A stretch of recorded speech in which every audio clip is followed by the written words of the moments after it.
Magazine RCA, a grande entrevista. Aos sábados, às 11 no RCA. Magazine RCA, a grande informação. Olá, viva, sejam bem-vindos a mais um Magazine RCA, este especial em dia de 74º aniversário da Voz da Terceira. É verdade, o Rádio Clube de Angra, o nosso menino, como escrevi hoje de manhã, é verdade, sou o Miguel Sousa Azevedo, ainda não tinha dito.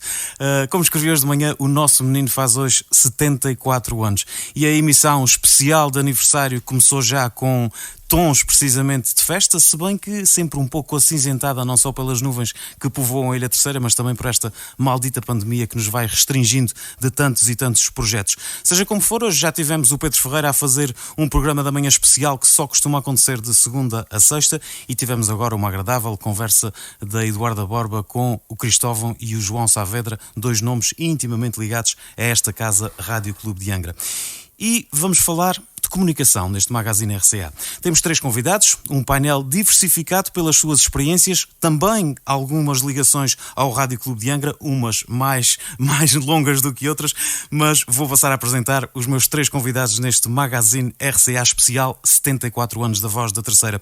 João Aranda e Silva é jornalista, foi um homem da Casa da Informação do Rádio Clube de Angra durante vários anos, fez parte também dos seus órgãos sociais, foi correspondente da Lusa e é uma voz sempre auscultada no que diz respeito a estas coisas da comunicação. Paulo Pereira é operador de câmara / realizador, conhecemos-lo dessas duas facetas, colabora também com a RTP Açores, mas é um dos rostos da Média 9 que está instalada no Rádio Clube de Angra e que tem produzido muitos e variados conteúdos que vão mostrando também os nossos Açores pelo mundo fora. E finalmente, porque as senhoras, neste caso a senhora foi a última, mas são sempre as primeiras, a Eduarda Mendes, nossa convidada, uma das mais jovens recrutas da RTP Açores, que começou também aqui pelos microfones da Voz da Terceira e que tem dado aquela jovialidade que vamos desejando também à estação pública e muito bem o tem feito. Bem-vindos os 3 a este Magazine RCA e vamos de facto aqui iniciar aquele que é sempre um desafio, que é pensar a comunicação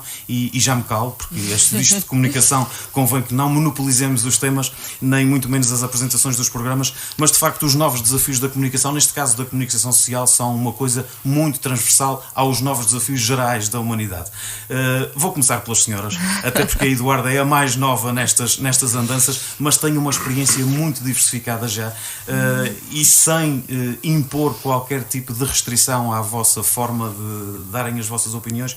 O que temos em cima da mesa é de facto que novos desafios a comunicação social tem, especialmente nestes tempos difíceis em que se tem comunicado muito, mas quase sempre à volta do mesmo tema. Muito bom dia, Miguel. Antes de mais, muito obrigada pelo convite e muitos parabéns à Rádio Clube de Angra, esta casa que tem sido casa-mãe de muitos, aqueles que começam nas andanças da comunicação aqui pela ilha, e tem sido bastante importante nesse sentido. Quando tu dizes falar em comunicação, assim de forma geral, nós ficamos logo, tudo é comunicar, não é? Ficamos logo sem saber por onde pegar, por isso essa linha orientadora é bastante importante. Os desafios que se vêm impondo, principalmente agora, eu acho que vão sendo os mesmos desde esta última década, talvez, que têm a ver sempre com a veracidade da comunicação, da informação neste caso, e aqui puxo ao meu entendimento, puxo isto um pouco mais para a informação. E nesse sentido acho que cada vez mais o jornalismo, neste caso, tem tido um papel fundamental nesta área, nesta nova era, por assim dizer, que é de verificar a informação numa era em que qualquer um de nós ou qualquer pessoa tem forma de expor, de comunicar e de expor uma ideia e de a difundir além fronteiras, e acho que cada vez mais o papel aqui é o de verificador, mais do que informador até. Mas isto está associado a tantos outros que têm vindo a aparecer. A própria criatividade, e aqui o Paulo poderá falar muito mais do que eu, tem sido se calhar um dos desafios permanentes, não é? Porque o comunicar por si só requer muita criatividade e requer cada vez mais o apelo, porque hoje em dia temos tantos estímulos, aparecem tantas coisas novas, temos tanta... Exatamente, existe tanto que aqui o papel criativo torna-se sem dúvida torna-se um desafio da própria comunicação. E isso tudo aliado àquilo que já eram os desafios anteriores, não é? Torna cada vez mais esta forma de estar e estas profissões, aliás, num desafio constante que hoje em dia, mais do que se calhar há uns anos, porque acho que passámos uma fase em que estas profissões iam tendo algum descrédito, hoje percebemos o quão necessárias são, voltámos a tê-las como um pilar democrático, que é. Sem dúvida. E há alguns teóricos que dizem que a comunicação, que o jornalismo neste caso, é o quarto pilar da democracia. Não sei se será o primeiro até. E portanto acho que nesta era onde cada vez mais onde foi necessário comunicar, onde foi necessário estabelecer informação, voltámos a ter a virar de cima essa necessidade. Paulo Pereira, concordas que, e já agora, esclareço já, a primeira pergunta, cada um fala da sua vez, depois a democracia vai entrar e vocês podem se interromper à vontade. Paulo, tu concordas que, para lá dessa triagem que é inevitável e que tem que ser cada vez mais feita, depois é preciso também a tal pontinha de criatividade para que a mensagem passe de uma forma diferente do vizinho ao lado? Olá, bom dia a todos. Desde já, muito obrigado pelo convite e desejar as melhores felicidades. E mais 74, não é? Sim, sim. Mais 74 para o Rádio Clube, que é uma casa importante aqui. É uma instituição aqui da Terceira. E devo dizer também que comecei a falar pela primeira vez na rádio aqui também, numa rubrica de tecnologia com a Tatiana Orique no programa da manhã, se não me engano. E, portanto, desde já agradecer também aqui esta pequena casa-mãe também aqui da rádio. Quanto à tua pergunta, eu acho que a triagem obrigatoriamente é feita também por quem a recebe, não é? Nós todos já sabemos em que canais, em que sites, em que páginas é que podemos confiar na informação, não é? Obviamente, mas às vezes há uns que se descaem. Pois é, isso é verdade. É claro que com a democratização e com aquele acesso às massas que antigamente só os grandes meios de comunicação social tinham, as rádios, as televisões, os jornais, eram a plataforma privilegiada de chegar às massas. Hoje em dia, com as redes sociais, qualquer um, às vezes bem, às vezes mal, consegue ter esse caminho facilitado. A triagem dessas informações, obviamente que, como já disse, compete a cada um, mas que a mensagem tem um meio e esse meio pode ser mais ou menos criativo e é claro que quem consegue ter o somatório desses ingredientes todos tem a receita perfeita, não é? E hoje em dia, como a Eduarda já disse, com todos os estímulos, as fontes de inspiração que temos, é difícil às vezes ter a criatividade e perceber que aquilo nunca foi feito é mais difícil ainda. E, portanto, acho que uma das ferramentas importantes para que se consiga ser cada vez mais nos tempos atuais criativo é recorrer às últimas ferramentas. Só essas, acho eu, nos podem dar maior sucesso nessa criatividade. Agora, é preciso também saber trabalhar com elas, claro, não sim, é? Claro que e, sim. portanto, mas hoje em dia cada vez é mais difícil fazer um produto 100% original. Aranda e Silva, podemos dizer que com tanta tecnologia e com tanta volta que se dá à informação, corremos o risco e numa altura em que tanto andamos de máscaras, corremos o risco das notícias estarem mascaradas demais? Bom dia. E é sempre bom voltar à casa-mãe, como dizem os bons filhos. É assim, eu concordo ali com a Eduarda quando ela fala na questão da veracidade e eu chamo-lhe credibilidade. Já discordo completamente quanto ao posicionamento neste momento da comunicação social no ranking da democracia. Nós não temos jornalismo, nós temos neste momento, pelo menos na maioria dos órgãos de comunicação social, noticiarismo, e podia trazer aqui alguns exemplos. Estamos a falar a nível regional, nacional, internacional? Global. E portanto, parece-me que o fundamental para isto é uma questão de formação. A credibilidade não se atinge se nós não tivermos ética, e nós hoje temos um déficit de ética muito elevado. Mas não só no jornalismo. Não. Temos um nível de ética social, E depois temos também o problema de que essa parte foi transportada para os níveis de educação, de onde tiraram grande parte do ensino da ética. Eu estudei várias éticas, fui obrigado a estudar várias éticas para a minha formação. E a melhor definição de ética que eu ouvi é de um filósofo brasileiro, Mário Sérgio Cortella, que nos obriga a pensar que é quero, devo, posso. É muito importante, são 3 palavras muito simples, mas que nos dizem tudo. Quero, devo, posso. Portanto, esta é a questão da credibilidade, a questão da ética. Depois a questão da educação. Eu fui tomando umas notas para vir aqui, e já agora um pequeno episódio. Eu, quando uma das vezes fiz um estágio, logo no princípio da carreira, em Lisboa, a pedido do Rádio Clube, eu ia de férias para Lisboa, tinha família em Lisboa, e pedi para fazer um estágio na Antena 1. E ainda apanhei a Maria Leonor, e na Sampaio Pina. Sampaio Pina? Não. Sampaio Pina é da Comercial. Eu estou para aqui com uma confusão de ruas. No Queias. Okay. E a Maria Leonor aceitou dar-me o estágio. Ela mais tarde esteve aqui no Rádio Clube, foi interessada por nós, uma excelente profissional, excelentíssima profissional. E ela aceitou dar-me o estágio. No primeiro dia cheguei lá no estágio, ela disse: sente-se ali atrás na cabine, tinha o técnico do outro lado. Olha, vai imaginar que há um desastre ali na autoestrada à saída da A1. Explique. E eu babei-me todo para lá explicar aquilo tudo. Não sei quantos carros tinham batido, aqueles homens todos para cima, para baixo, para a direita, para a esquerda, ambulâncias e tudo. Ela disse: ok. Premonitoriamente disse: agora vamos passar para o Chiado, faça contas que há um incêndio. Sai de uma zona de fora da cidade, passa uma zona de dentro. Fala. E eu, falei para lá aquela cangalhada toda. Fui, levantei-me, ela disse: o estágio por hoje está, volta amanhã às 9 horas. Se está? Hoje não há mais nada. Diz ela: não. Hoje tem o resto do dia para pensar numa coisa que eu lhe vou dizer. Por isso, a razão dos meus sempre apontamentos. O melhor improviso é aquele que está escrito. Isso é Agil Isidro. Agil Isidro. Exatamente. E então o público dizia que menos de metade dos alunos atinge o nível esperado. O título já está mal feito, não é? Não atinge o nível esperado. Devia ser. O outro é o JN. Metade dos alunos nem as competências básicas atingiu. Quanto a isto, julgo que está dito. E estamos com um problema agravado com esta pandemia.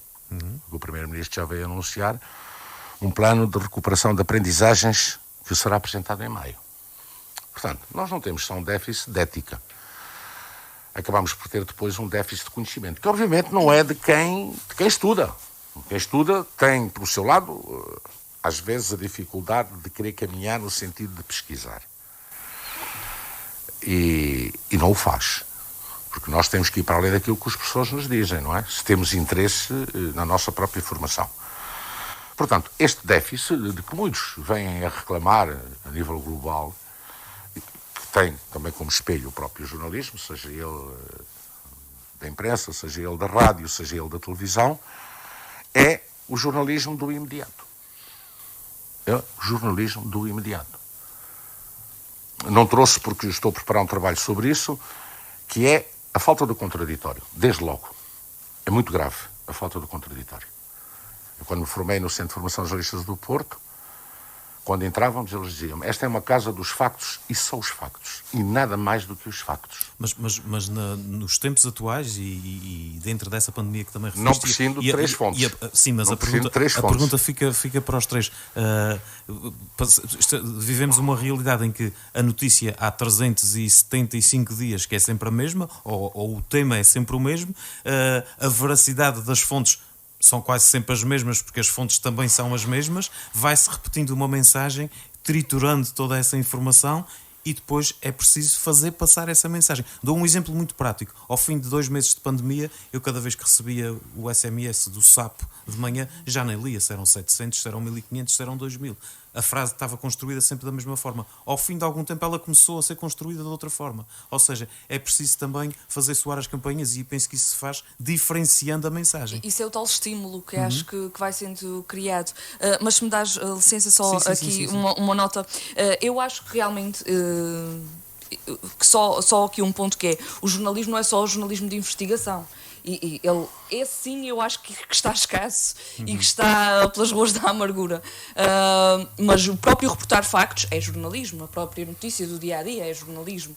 E essa acho que cada vez mais o peso que ela impõe essa sim tem-se mostrado um documento fundamental nestes dias pandémicos, talvez. Sim, o jornalismo não morreu todo. Sim, é isso. A parte do jornalismo de investigação, aí voltamos sempre àquilo que falta, é o dinheiro. Condições, exatamente. Aí batemos sempre na mesma porta. Porque são necessários recursos humanos, é necessário tempo, é necessário tudo isso que nós vemos que escasseia nesta profissão. Hoje em dia, o jornalismo de investigação está lá em cima na Torre de Marfim. E é muito difícil chegar a ele. E não é que os próprios jornalistas de investigação o queiram pôr nesse patamar. Não é? Queríamos todos, não é, ter algum tempo e conseguir ter forma de enverdar por ele, mas todos nós que estamos aqui sabemos que se calhar são necessárias semanas ou meses para pôr de pé um ato destes, e que nem sempre está acessível a todos os órgãos de comunicação despender equipas para que isto chegue. Mas no entanto, Eduardo, não sei se concordas, escovilha-se bastante. Sim, mas aí já não estamos a falar... pouco, mas que escovilha-se bastante. Já não estamos a falar o jornalismo de espetáculo, é o noticiarismo. É a questão do noticiarismo. Tinha aqui uma nota do jornalismo versus entretenimento, e realmente é uma fronteira cada vez mais difícil, até porque as fronteiras já estão abertas há muito tempo. Aqui também já há Schengen. Não, mas a questão que ela estava a falar, a questão passa por outra. A ligeireza com que se abordam os assuntos, não é?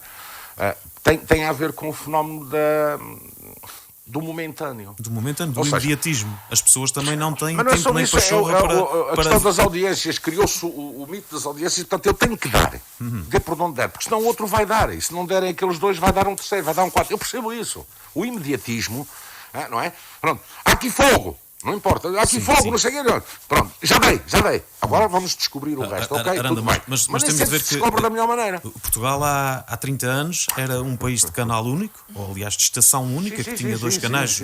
Nós tínhamos cá o nosso, que há 30 e poucos anos começava às 6 da tarde. Portanto, em 2 gerações, passámos de muito pouca informação para uma massificação imensa mesmo. Não, mas a nível mundial. De acesso a tudo e a mais alguma coisa. Nem estou a falar de redes sociais. Há 10 anos atrás já tínhamos a possibilidade de ver 200 canais de televisão. Mas essa introdução que estavas a dizer das redes sociais é importante para esta momentaneidade e para este instantâneo. Sim. Isso depois foi-se acentuando. Criam-se os noticiários de 30 segundos, de notícias em 30 segundos, e as pessoas cada vez mais recorrem a eles. E aqui acho que a questão que se impõe não é o que é que está mal nas pessoas, é os órgãos a que é que têm que se adaptar, porque nós é que temos que ir atrás deles. Eles não é que vêm atrás dos órgãos, não é o público. O público recorre às ferramentas que lhes são dadas. E os próprios órgãos de comunicação social... Cabe a quem gera as ferramentas educar esse público. Exatamente. E cabe-nos... E isto depois gera Se aquela... é que isso se pode fazer. Sim, exatamente. Não é uma questão sequer de educação. Isto gera aquela conversa do interesse público e interesse do público. E quais são as barreiras que nós queremos alcançar ou que queremos estreitar. E acho que aqui é realmente uma adaptação a estes tempos que existem. E já não podemos fazer nada para que não existam, e temos que adaptar da melhor forma, da forma mais ética talvez possível, para chegar a informação e para chegar a comunicação de boa forma, se é que existe uma boa forma, não é? A estes públicos. Paulo Pereira, nestes tempos de pandemia, e desculpa se te interrompi algum raciocínio, mas passamos da novidade, que era, mesmo falando em termos de imagem, passamos da novidade que era ter hospitais cheios de gente, as carências dos hospitais fáceis de retratar, e de repente, passados uns meses, essas imagens começaram a tornar-se repetitivas e começou-se a utilizar outro tipo de imagem que faça despertar a atenção do público? Sim, é assim.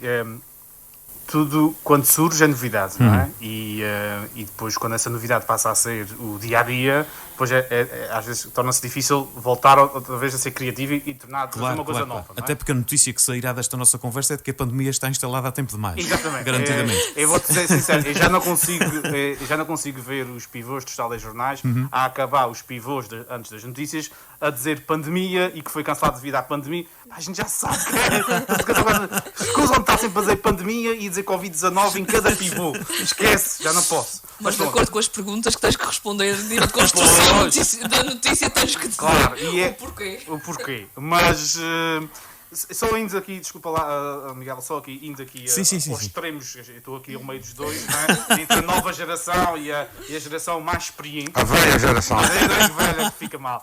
Mas eu acho que há, e acho que às vezes, como em tudo, há exageros. O jornalismo teve que acompanhar as necessidades do tempo, não é? Eu já não consigo esperar para as 8 da noite para perceber o que é que aconteceu. E é claro que antigamente, e vocês, tu, Miguel e o Aranda, são desse tempo e que isso ainda continua a existir, que é as rádios, os jornais, os órgãos sobrevivem à conta da publicidade. A publicidade tradicional já não existe. Existem os spots, etc. Mas hoje em dia as grandes fontes de financiamento dos órgãos de comunicação social é os clickbaits nas redes sociais, nos sites. Isso é que dá dinheiro que é necessário, não é? O jornalismo não é uma coisa comprável, não devia ser, mas tem que sobreviver. E, portanto, às vezes aquele imediatismo que acontece e que às vezes não se compreende porque a informação não está lá toda, só está lá um bocadinho, só tem lá uma frase, temos que esperar mais meia hora até que a fonte diga tudo e que se comprovem as fontes para a gente ter a notícia toda. E percebo que para a velha geração de jornalismo isso é inconcebível. Mas eu prefiro ter uma frase a dizer que houve um acidente na Via Rápida do que esperar 3 horas para essa informação surgir e, entretanto, nessas 3 horas apareceu um fulano dos biscoitos a dizer que morreram 10 pessoas e depois aparece outro da fonte bastarda a dizer que só morreram 2,5 e, portanto, acho que, e há um exemplo, infelizmente, o evento das 4 Ribeiras foi exemplo disso, quer dizer, houve ali um gap de tempo em que não havia informação nenhuma, depois começou a surgir informação de todos os lados completamente contraditória e é aí que o jornalismo sério se deve marcar, que é ainda o acesso às fontes. Porque qualquer uma pessoa com um telemóvel faz uma publicação e é pseudo-jornalista, não é? Mas é o jornalista encartado, vamos lá, que tem um telefone do Sr. Presidente da Câmara, do Presidente da Proteção Civil, do Bombeiro, do não sei quê, e é aquele que traz a informação verídica e credível. Portanto, quanto à questão da novidade, é assim, ao início, e fiz aqui acho eu, um bom trabalho com a Eduardo no início da pandemia. Nós também, com o nosso furor de fazer coisas novas e de acompanhar o acontecimento... Tínhamos saído de quarentena, tínhamos saído de quarentena, tínhamos estado 15 dias fechados em casa porque tínhamos vindo de uma zona de contágio comunitário e estávamos sedentes de fazer alguma coisa e disse à Eduardo, nós temos que ir para o centro do furacão, nós temos que ir para o sítio onde as coisas acontecem, que é para o laboratório do RNA, portanto...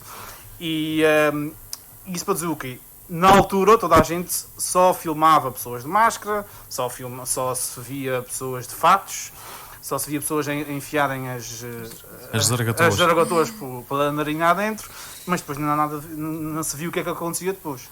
E houve essa necessidade, esse quase apelo de temos que mostrar às pessoas a partir daí o que é que acontece. E conseguimos, com o apoio de todas as entidades envolvidas, de fazer isso. E, portanto, aí marcou-se... Já se fazia isso noutros lados, não é? Mas aqui na região marcou-se esse passo e criou-se uma sensibilidade diferente das pessoas perante quem estava a trabalhar para que soubesse o que é que de facto se está a passar. Acho também uma missão. Havia algum estigma até depois no laboratório, como é que funcionaria, como é que era o processo? Clarificou-se muita coisa. Eu lembro-me de ter posto... Acreditamos que sim. Queremos acreditar que sim. E pus uma foto assim um pouco provocatória nesse dia. Que era de tu às vezes tens um feitiozinho. Tem. Eu gosto de focar. Que foi de me pôr completamente normal, sem fatos de proteção, dentro do laboratório. Tu não estás bem a ver a quantidade de mensagens que caiu em cima. E pessoas a dizer, tu agora nos próximos dias não te chegas para o pé de mim, porque tu estiveste no laboratório desprotegido, sem máscara. Na altura não era obrigatório. Sem máscara, com a tua roupa normal, com a câmera, não sei o quê. Se estou ali, naquele sítio, sem proteção, é porque me deixaram estar, não é? E, portanto, ajudou a desmistificar muita coisa, não é? Claro que hoje em dia, pronto. Já é banal. Ao encontro daquilo que dizias, não é? Precisamente. Portanto, sim. Em tantas coisas. Mas essas desmistificações depois levam exatamente às subidas e descidas do número de infectados, porque há aqueles que se ele pode, eu também posso, e por aí fora, não é? E essa questão das redes sociais, tem que se ligar. Por exemplo, a Sirius, nos Estados Unidos, tem 130 canais de rádio digital por assinantes. A questão dos likes não é assim. A questão tem a ver com aquilo, e eu volto à questão. Credibilidade. Vocês deem umas voltas que vocês Não, entenderem. mas a gente não quer dar voltas. Eu acho que isso é o essencial. Ele acaba de cometer um erro capital. Ele tem o dever e a obrigação de entrar num laboratório devidamente equipado. Desculpa. Não estás num período normal. Desculpa, não concordo. Eu no outro dia entrei no forno, estava um turista, entrou pelo forno dentro sem máscara, quando é obrigatório usar máscara. Não é isso. A questão está aqui... Não, só um minuto. O senhor importa-se de sair e pôr a máscara? Então, eu preciso chamar a polícia para o senhor pôr a máscara. Deixe-me só aqui, a questão que está aqui, e isto é muito importante, agora que diz isso dessa forma, isto é mesmo muito importante esclarecer. Aquele edifício, a não ser quando se está a trabalhar com o RNA viral, não tem carga nenhuma e não é necessário, não há nada de vírus naquele edifício. Não há. É exatamente um edifício como este que estamos aqui. Ou seja, a nossa entrada... Eduardo, o que é a palavra credibilidade? O que é a imagem do jornalista na televisão? Um exemplo para quem vê. Não, é assim... Ponto. Não. Não, tens que estudar essa parte. Não, já estudei. A questão é a seguinte... Não tenho. A questão é a seguinte... Eu fiz um vivo, não é? E fiz dois, aliás, no laboratório, como estou aqui, porque aquele edifício é igual a este. Não existe carga de vírus, e isto é importante esclarecer, não existe nada que me pusesse em perigo. Aliás, nunca aqueles profissionais permitiriam esta estadia lá durante aquelas horas, se assim fosse, credo. Não é? A verdade tem que se dizer para o bem e para o mal. Claro se queremos a verdade de uma forma, também temos que ver a verdade de outra. Sim, e até porque todos nos lembramos da senhora da gerência sequer tentar os abrir a profissionais garrafa ainda hoje- Exatamente. Todos... Nem sequer os profissionais ainda hoje têm uma ideia concreta Sim, mas estamos das a falar do questões do laboratório. vírus. Pronto. Só para fechar esse capítulo. Só Estamos para a falar nós do laboratório. não viemos aqui para falar Exatamente. do laboratório. Não. Podemos fazer um laboratório desta nossa fazer- conversa, mas... Mas pronto. Quanto aqui, só respondendo rapidamente à questão da novidade. Pronto.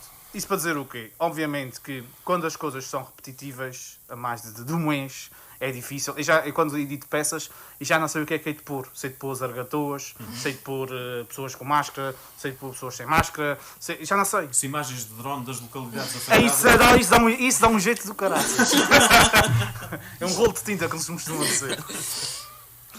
E portanto, já não sei. E já daí há um bloqueio. Porque estás a falar do mesmo, todos os dias há necessidade. Há mais de um ano. Há necessidade de todos os dias de dar os números, de contar a história da sociedade, de falar outra vez da Páscoa, de falar outra vez do Natal, de falar outra vez do Carnaval, de falar das São Joaninas. Ou seja, há um ano que se vai repetir em que tu já não sabes. Ou seja, o ano passado tu fazias. E fizemos alguns trabalhos das São Joaninas, do Carnaval. Agora usas o arquivo. Isso foi o ano passado, aconteceu, este ano não aconteceu. Agora, se a gente tiver que fazer um trabalho para o ano sobre as São Joaninas, imaginemos, eu vou falar de quê? De 2 anos após não ter acontecido São Joaninas, vou repetir o que disse o ano passado. A segunda vez que não houve. A segunda vez que não houve, agora já vai haver, pelos vistos, não é? Já vai haver de uma forma...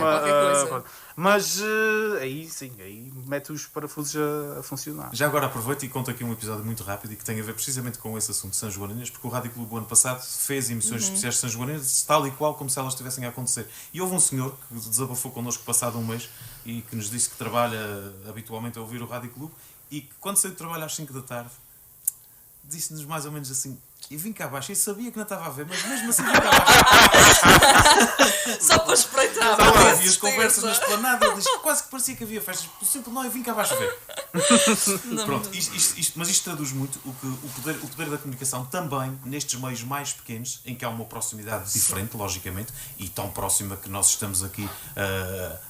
Temos à disposição um leque de convidados aos quais telefonamos de manhã e eles 10 minutos se calhar depois põem-se aqui, mas essa própria proximidade depois se calhar como é que eu vou te explicar isto sem complicar mais a conversa? Também complica. Também complica, exatamente. Ou seja, a falta de distância, muita proximidade depois transforma-se em falta de distanciamento, que às vezes é necessário, e muitas vezes nesses casos em que é preciso dar a notícia, em que é preciso falar com a pessoa, e há uma proximidade excessiva que depois impede o formalismo necessário para que essa credibilidade venha ao de cima. Achas que isso pode acontecer, Aranda? Também? há uma coisa que vai em termos tecnológicos, virar isto tudo de patas para o ar, que é o Airable, salvo erro, que é a possibilidade de nós escolhermos através de uma aplicação que está em desenvolvimento a nível da comunicação social e, portanto, essa questão de credibilidade vai ser importantíssima para quem quiser. Vai ser possível a pessoa escolher não as estações, mas os temas que quer ouvir. E através dessa aplicação é-lhe dado um sinal de qual é a rádio, qual é a televisão, qual é o jornal que está a publicar aquela área de interesse. E a partir daí a gente depois vai ver a tal necessidade de ter que estar com as diferenças disto, daquilo, daquilo outro. A credibilidade vai entrar por aí. Porque isto está pensado por aqueles que, efetivamente, alguns ainda vêm do meu tempo, outros já são mais novos, mas estão a perceber os fenómenos e que o fenómeno não pode ser o facilitismo. E, portanto, dentro desse espectro, chamemos-lhe sistemas, como é que eles chamam, de monitorização portátil, não é? Que dão indicações onde se está a passar, por exemplo, a música que mais gosta, a fotografia da área que mais gosta, a imagem que mais quer ver. E, portanto, as pessoas deixarão de ligar-se diretamente aos órgãos de comunicação social. Passam a ter um meio que os alerta, tipo SMS, não é? Olha, a área do editor tal, do livro tal, ou do autor tal, estão a falar no sítio tal. Eu, pumba, sintoniza. E houve aquilo. É quase um Pinterest. Não é? É quase um Pinterest. Sim. Exatamente. De qualquer das maneiras. Vamos ver a informação como um pay-per-view da Fórmula 1. Exatamente. O carro 16, a volta número 14 e ou queremos ver as boxes. Exatamente. Quer dizer, a questão é essa, porque é assim. Há aqueles que comandam a comunicação social, porque comandam. Nós começarmos a ver o organograma, digamos assim, das grandes empresas de comunicação social, não é? Elas estão ligadas a grandes grupos e, portanto, são pagas para isso e têm que dizer aquilo, porque senão não recebem, não há publicidade. A publicidade é do interesse do anunciante e, portanto, os programas também, e, portanto, eles fazem programas às vezes ajustados àquilo que o anunciante quer, ponto, não é? Eu posso ir ali ao anunciante e dizer, está bem, sim senhora, mas se você fizer lá um programa que tenha 15 ou 20 minutos de música de Coimbra, a música de Coimbra até pode estar desatualizadíssima, é uma chatice do caramba estar a dar música. Mas eu preciso de dinheiro para manter a estação a funcionar. Então, música de Coimbra para dentro. Nem foi de propósito, qualquer um de vocês três tem ligações a empresas públicas, portanto, em que certamente as restrições serão outras, ou pelo menos as balizas serão outras, completamente diferentes, não é? Dos trabalhos que pessoalmente possam fazer para outras entidades. Não é bem público, é semipúblicas agora. Pronto, agora são semipúblicas. Nós agora nunca bem sabemos, até se calhar são os chineses que estão a controlar mais coisas do que pensamos. Mas que as balizas são diferentes. Mas deixa-me lá lançar isto aí, porque, independentemente das conjecturas que cada um de nós possa ter a nível filosófico, destas questões da rádio, dos pensadores, da comunicação, não é? Eu podia trazer para aqui o filósofo Gilles Deleuze, que ele arrasa pura e simplesmente a parte muito bem fundamentado toda a parte da comunicação, da criatividade, e que nós é que sabemos e tal, e vocês não sabem nada. O que é que precisam, a gente põe no ar. Não é? E, portanto, que isso arrasou um pouco o espectro da vivência social. Não vou por aí, porque cada um de nós tem as suas opções. A pergunta era se a rádio tem desafios. Tem. Pronto, vou por aí. E como tenho o hábito de pensar, bem ou mal não interessa, uns gostarão, outros não, eu penso que estas rádios, dentro com a tal questão da nova tecnologia, essas apps de sintonizar os ouvintes e fidelizá-los a nós, pode também em meios mais pequenos, que é o caso deste, e de outros, se formos por regiões, daí a disseminação das rádios locais por regiões, fixá-los através de interesses. E aqui entra a tal cadeia de interesses, mas de um interesse saudável. Por exemplo, livrarias, através de um clube do livro. Haver um cartão da rádio, em que a pessoa tem um sério e determinado número de empresas onde tem descontos. Onde pode comprar livros com descontos. Eu faço parte de uma ou duas associações e vou, por exemplo, aqui ao Adriano e sei que tenho 10% de desconto, porque sou sócio daquela instituição, de determinada instituição. Portanto, o Clube do Livro. Nós temos uma viola da terra, temos uma tradição de música muito grande, não é? De que forma podemos potenciar a música localmente e atrair empresas que estejam interessadas nesse setor. Portanto, sei lá, vocês têm um auditório, nós temos um auditório aqui na Terceira, portanto, a rádio tem um património, é importante que não se perca o património que a rádio traz, até porque a rádio revela vozes, mas não rostos, não é? Eu tinha uma amiga que era apaixonada pela voz do tipo que fazia o Oceano Atlântico na rádio comercial.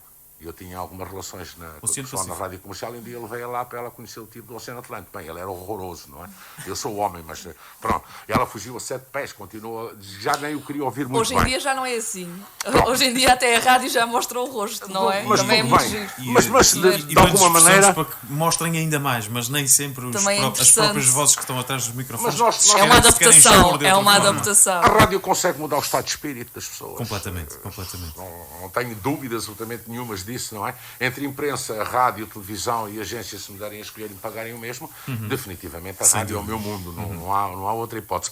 É onde nós podemos fazer o teatro da vida, não é? Atrás do microfone, sem ninguém nos estar a ver, embora que a gente agora também com as novas tecnologias pode ligar o filme ao computador. Mas se quiser manter a magia... São coisas agora do dia a dia. Mas se quiser manter a magia, nunca mostra o estúdio nem o microfone, não é? Quer dizer, mantém. Portanto, as notícias têm cor. Eu depois podia explicar isto das coisas, mas não vou perder tempo com isso. As notícias têm cor. E lá está.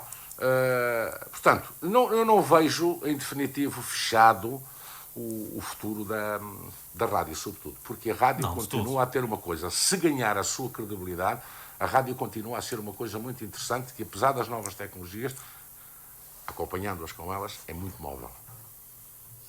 Muito bem, agradeço-te teres direcionado a nossa conversa para a rádio, até porque eu notei aqui 2 ou 3 frases, os temas nas conversas que costumo ter neste Magazine RCA quase nunca chegam a meio, portanto muito menos até ao fim. Mas tomei nota aqui de uma frase em que alguém disse, e falando de comunicação, que muitas vezes o futuro passa por regressar às origens. Isto é transversal a muitas áreas, mas aí pedia-vos, e agora pessoalmente, que nos dissessem quais foram as vossas origens em termos de comunicação, sendo que já percebemos que o Rádio Clube tem a ver com isso, mas o que é que os levou a quererem ser profissionais de comunicação? Jovem Eduardo Mendes. Pois, eu nunca tive muitas dúvidas nesse sentido. Ainda antes do secundário já sabia, já idealizava o caminho para esta via da comunicação. Não sabia bem porque área, se seria imprensa, se seria rádio, se seria televisão. Aliás, televisão sempre achei que não seria. E não é que foste lá parar. E não é que fui lá parar. E depois comecei a interessar-me mais, porque também gosto de pensar, também gosto de investigar, também gosto. E comecei a direcionar-me mais para a imprensa. Todavia, circunstâncias da vida trouxeram aqui para o RCA. E comecei a fazer rádio e criou-se o tal bicho que ele existe. Nós achamos que é uma metáfora bonita, mas não é, ele existe. E depois especializei toda a minha formação na área da rádio, quer na licenciatura, quer na pós-graduação. Especializei-me nesta vertente. Também circunstâncias da vida me levaram depois a um estágio de mestrado na Antena 1. E depois, a partir daí, já estava na casa e circunstâncias da própria casa acabaram por levar-me para a televisão. E acabei por descobrir também o encanto que é trabalhar com várias formas de comunicar, porque tudo é comunicar. Comecei exatamente a dizer isso. Mesmo quando não comunicamos, estamos a comunicar. E é muito interessante quando nós podemos jogar as palavras com as imagens, com toda essa forma,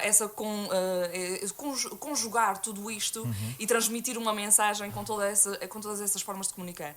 E acabou por ser, assim, de forma rápida, acabou por ser por aí. Mas realmente a parte prática começou realmente nesta casa, tanto em informação como em programação, porque também fiz continuidade, que é muito interessante de fazer. Paulo Pereira, quando é que percebeste que querias retratar as coisas para que os outros a vissem sob o teu olhar?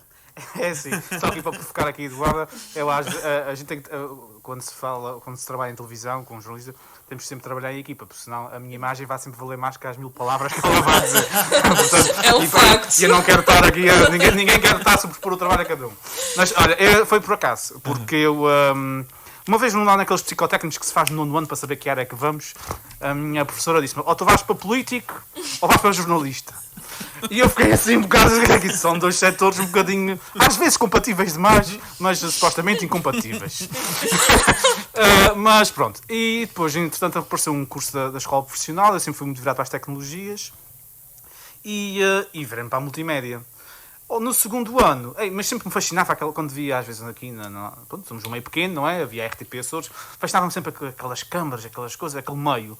E depois, quando tive experiência esse meio, fiz um trabalho, correu bem, recebi impulso a dizer que devia continuar, fiz o estágio na RTP e, olha, a partir daí foi o percurso que tenho feito. É claro que uma pessoa quer sempre mais, mas faz parte. Eu acho que é muito estimulante. A minha vida nunca todos os dias é diferente. E, portanto, aquela história... Uma vez tive por causa de desistir. Estava farto de certas coisas e disse, não, eu vou-me arranjar um trabalho das 9 às 5 e porque estou farto disso e não sei o quê. Quando comecei a pensar muito bem sobre esse assunto, disse, todos os dias entrar às 9, a sair às 5, todos os dias sentado atrás de uma secretária a fazer a mesma coisa, a passar papéis. Não. Prefiro estar no meio do mato, amanhã estar noutra ilha. Das 9 da noite às 5 da manhã. Exatamente. Prefiro fazer isso do que estar atrás de uma secretária. Nada contra os senhores que estão atrás de uma secretária, mas são precisos. Mas é estimulante e há uma coisa que as redes sociais vieram trazer, que é o feedback do público. Nós não trabalhamos para ter feedback. O feedback direto. Sim. Nós não trabalhamos para ser glorificados ou para ser...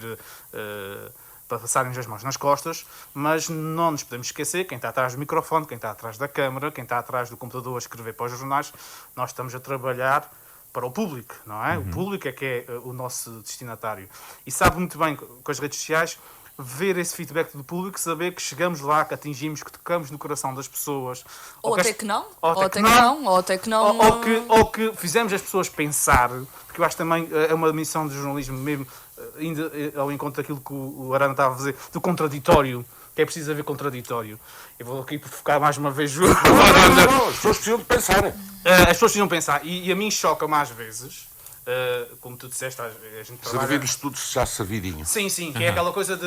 e isso numa estação pública, devido ao serviço público, à missão e ao peso institucional que isso carreta, nós quando fazemos as reportagens, obrigatoriamente tem que ter o contraditório e muitas vezes tem que ir no próprio dia, no mesmo dia da peça, e se for preciso, até dentro da mesma peça temos que ter as duas versões. Pessoalmente, eu acho isso um bocado, desculpem lá a expressão, castrador de fazer pensar a pessoa.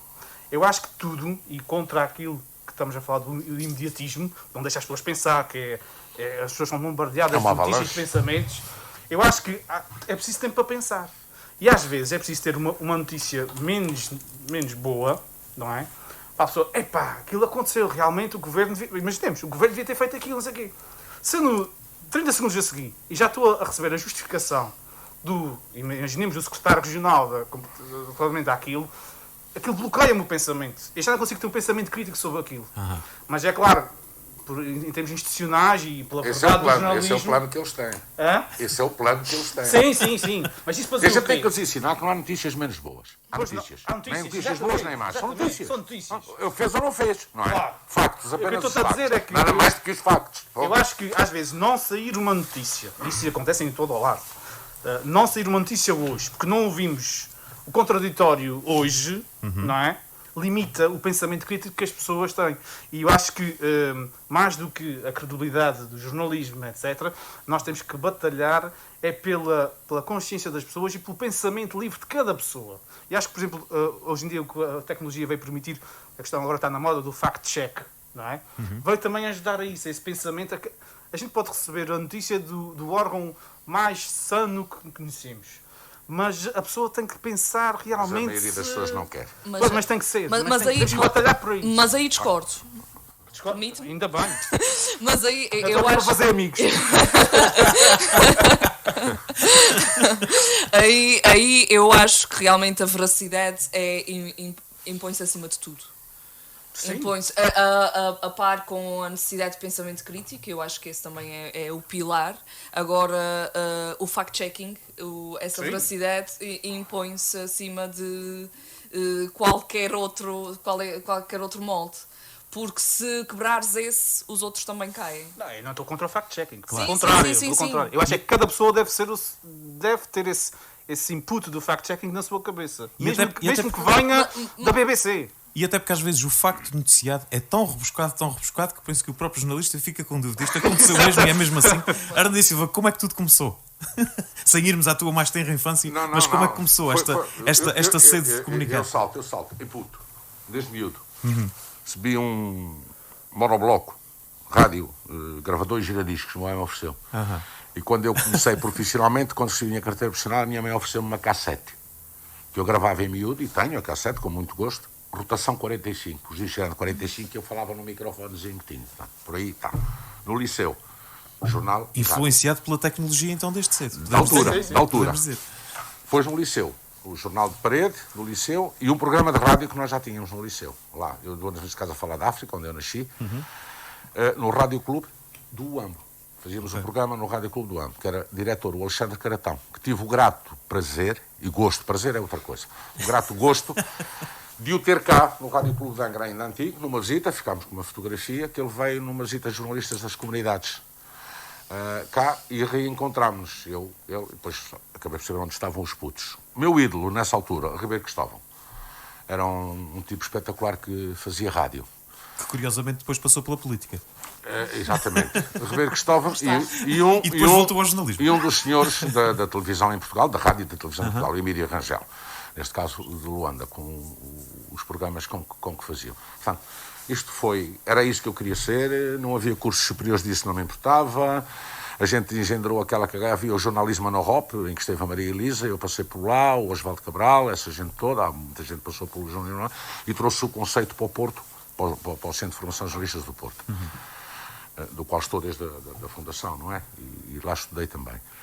E pronto, não era curso superior, mas também não nos interessava. A gente queria ferramentas para ser aquilo que é. Porque sempre tive noção de uma coisa, que é esta. Eu tenho 2 defeitos na minha vida que sempre me prejudicaram na vida.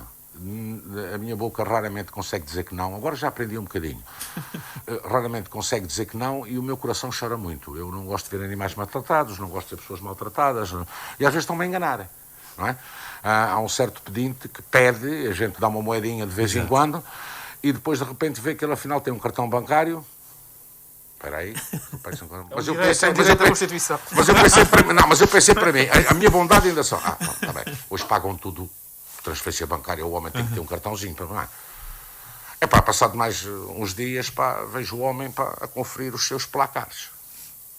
Eu não jogo porque não tenho dinheiro, eu estou-lhe a dar dinheiro para o gajo jogar placar. O homem, espera aí, não. Quer dizer, a tal bondade depois, não é? Por justo vai pagar o pecador. E portanto, Mas sempre acreditei que a comunicação, e neste caso, no meu caso específico da rádio, que foi sempre o que eu gostei, procura, como é que eu ia dizer, aproximar o relacionamento entre as pessoas. Sim. Não é? E, portanto, isso para mim é uma mais-valia do meu dia-a-dia. Por desencontros que eu possa ter com as pessoas, procuro sempre limá-los de maneira a chegarmos a um encontro. Mesmo que seja desencontrado, porque cada um de nós tem direito à sua opinião. E, portanto, acho que os meios de comunicação são isso, aproximar as pessoas. A rádio, para mim, eu acho que é a melhor, não é? Os telemóveis não tanto, porque já há gente a fugir das redes sociais, de utilizar muito o telemóvel. E há um fenómeno muito interessante, terminando. Há um fenómeno muito interessante. Neste momento estão a voltar muito os dexistas. Os dexistas são os homens do DX. Os antigos radioamadores, CTDC, pá. E nós no Rádio Clube antes tínhamos e deixámos de ter, talvez também por falta de solicitação. Portanto, um dexista verdadeiro tenta sempre captar o sinal mais longe que conseguir. E pede o QSL, o chamado QSL, que é o tal postal que confirma que naquele dia... Eles mandam o que é que estavam a ouvir. Dia tantos do tal, às tantas horas, na frequência tal, estavam a dar isto, falavam disto, daquilo, para confirmar que ouviu. Aquilo chega, a gente vai à bobina de gravação a ver se está, e passa o QSL em como ele, sim senhor, reportou aquilo que estava a ouvir. Estão a voltar. Portanto, sinal, e isto terminei, voltando à tua pergunta. Ou seja, o voltar às origens. Exatamente. Afinal, e talvez uma busca aleatória, mas pouco, uma frase boa. E talvez precisemos fazer um pouco aquilo que fez o Orson Welles. Será que testando uma nova guerra dos mundos iríamos conseguir fazer acontecer o que aconteceu e ter a audiência que se teve, que o Orson Welles teve na altura? Tinha que ser pelo menos mais elaborado em termos de realização, mas acredito que sim. Mas a questão tem a ver com o fundamento, não é? Do testar essa capacidade de fazer voltar às origens as pessoas, perguntando que é isto que temos que dizer. É a velha pergunta que não tem resposta. Todos nós passamos por isso em frente ao espelho na idade da nossa juventude. Quem sou eu? O que é que faço aqui? Para onde vou?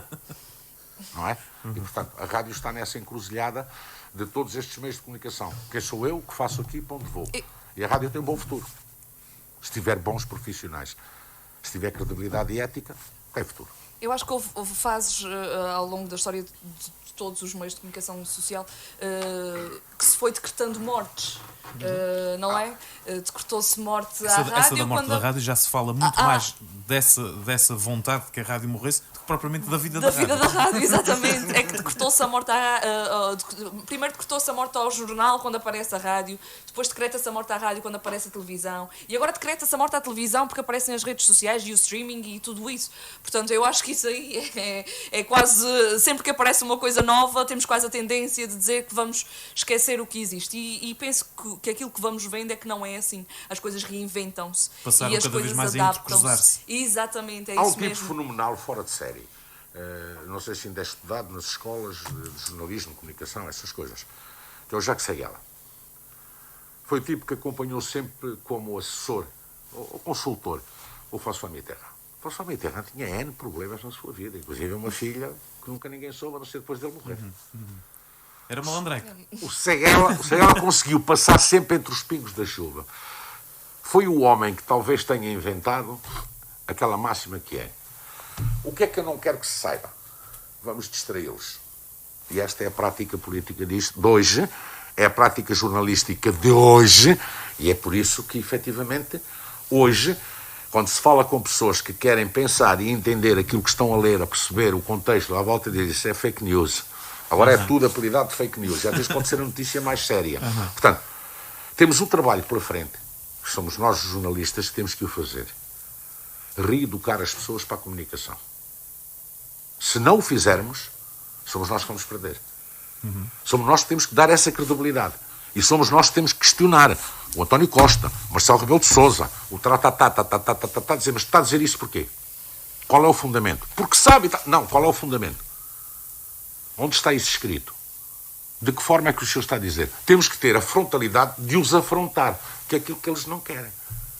Eles querem perguntas porreiras para poderem sorrir.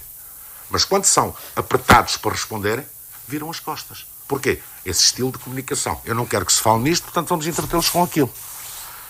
E há muitos jornaleiros, que não são todos felizmente, nem a maior parte se calhar, que alinham nisso. Porquê?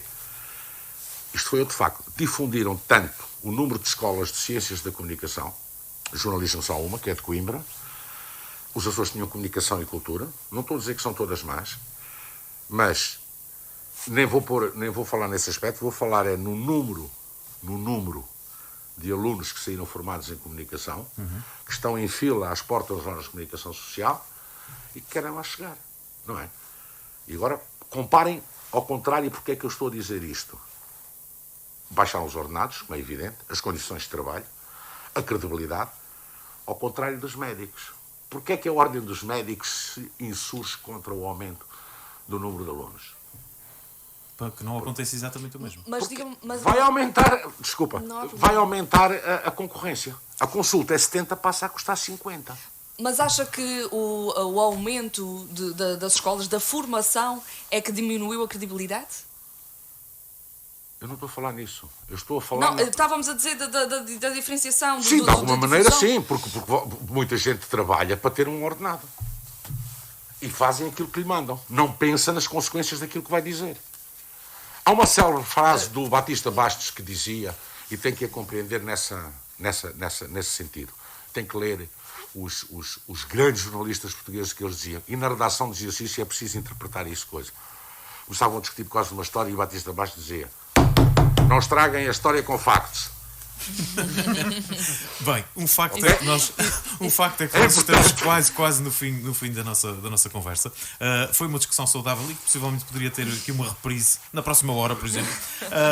Não está longe de nos podermos voltar a reunir, mas estamos quase em cima do meio-dia. Pedia-vos muito sucintamente uma breve mensagem de aniversário para celebrar com a vossa presença, que muito nos honrou, estes 74 anos de Voz da Terceira, começando por ti, Eduardo Mendes, que também já passaste por aqui. Eu, em primeiro lugar, desejo mais uma vez os parabéns e longa vida ao Rádio Clube de Angra e espero sinceramente que continue a ser uma casa de formação, porque também o tem sido. Uma casa que acolhe e que dá liberdade a quem chega com o espírito de querer fazer e deixar fazer. E, acima de tudo, que se imponha pelo jornalismo. Acho que isso é o que pedimos a todos os órgãos, que não se deixe levar pelas não éticas e que se aprime pela veracidade. Obrigado e muito sucesso. Paulo Pereira. Olha, como disse no início, no mínimo mais 74, não é? E estejamos todos aqui daqui a 74 anos para falar desse feito.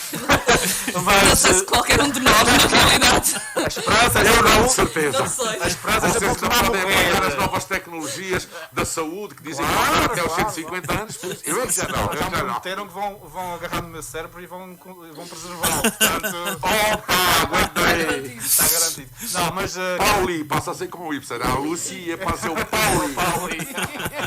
não, quero desejar aqui um grande abraço a toda a equipa diretiva, a todos aqueles que estão atrás dos microfones, que fazem deles o seu dia-a-dia e que continuem com essa missão que às vezes não é fácil, mas que há um bem maior atrás disso tudo e que os angrenses e os açorianos merecem. Muito bem. Ardi Silva. Esta do bem maior fez-me lembrar o padre quando a gente pergunta porque é que há crianças com fome com isto, aquilo, aquilo outro, e um padre dizia assim: às vezes há males que têm por objetivo um bem maior. Não sei se será assim tanto ou não. Não sei. Mas, epá, de forma curta, sucinta e objetiva, espero do céu comemorar o bicentenário do Rádio Clube. E é de facto já a contar os dias para o 75º aniversário que se vai celebrar em 2022, que termina este Magazine RCA. Agradecemos a presença dos três, João Manuel Aranda e Silva, Paulo Pereira e Eduardo Mendes, e vou aqui fazer um elogio que já há dias que andava para fazer e que tem a ver precisamente com a comunicação neste tempo de pandemia e com as coisas que fomos perdendo. Houve um programa de televisão este ano que se chamou Carnaval Suspenso. Quem ainda não ouviu, que veja especialmente o princípio do programa. Aquilo é comunicar. Obrigado a todos.